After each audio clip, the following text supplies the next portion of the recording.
हे निश्चितच आज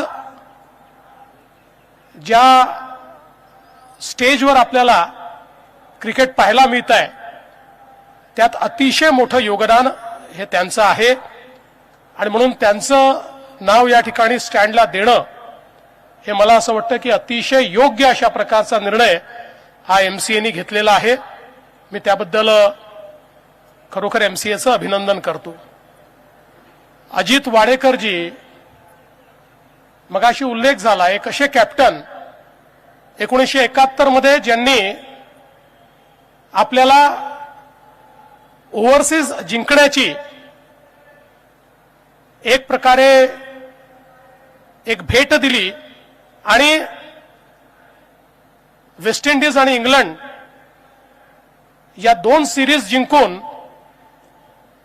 खऱ्या अर्थानं भारतीय क्रिकेटच्या इतिहासामध्ये एक वॉटरशेड मूवमेंट ही तयार करण्याचं काम अजित वाडेकरजींनी केलं। मगाशी वहिनी असं म्हणाल्या की थोडा उशीर झाला, मी असं म्हणेन हम देर आए पर दुरुस्त आहे। आणि त्यांचं नाव जरी उशिरा लागलं असेल तरी एमसीएच्या आणि प्रत्येक क्रिकेट प्रेमीच्या मनामध्ये मात्र त्यांचं नाव हे कायम कोरलेलं असल्यामुळे आज ते स्टँडवरही जात आहे याचा खरोखर आपल्याला आनंद आहे। माझे मित्र अमोल काळे ज्यांनी अल्पशा काळामध्ये एमसीए मध्ये प्रचंड कार्य केलं, खरं म्हणजे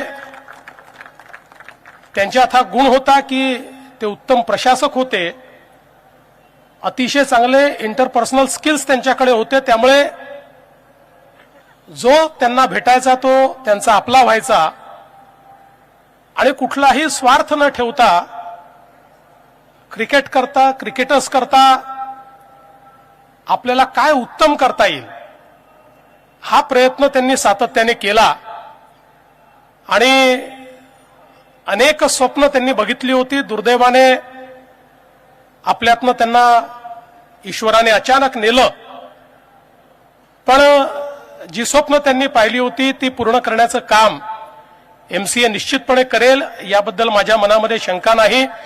आणि म्हणूनच आज त्यांचं नाव एमसीए ऑफिस लाऊंजला या ठिकाणी दिलेलं आहे। आणि अर्थातच रोहित शर्मा यांच्याबद्दल आपण काय बोलायचं। एक असे बॅटर की जे मैदानात आल्यानंतर मैदान दणाणून सोडतात आणि ज्यांनी बॅक टू बॅक 2 आंतरराष्ट्रीय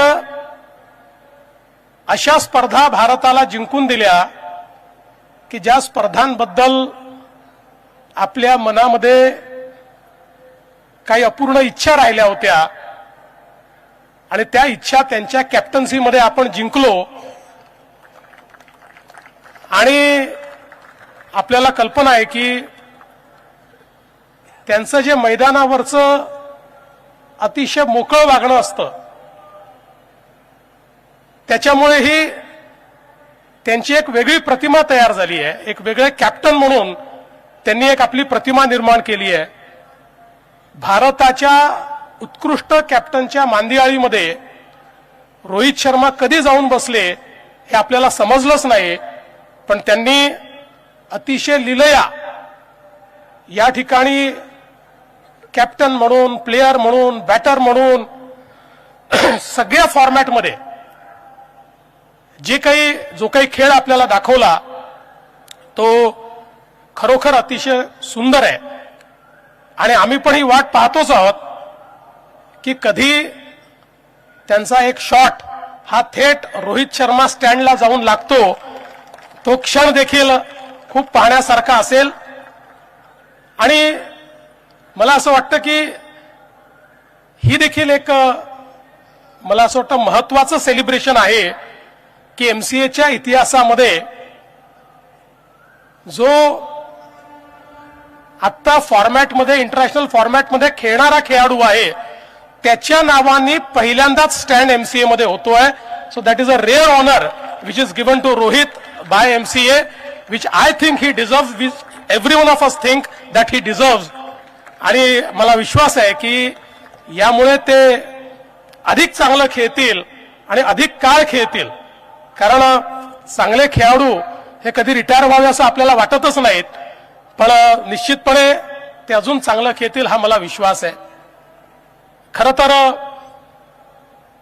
लोक पूर्वी असं म्हणायचे की लॉर्ड्स ही क्रिकेटची पंढरी आहे, पण खरी क्रिकेटची पंढरी तर वानखेडे स्टेडियम आहे.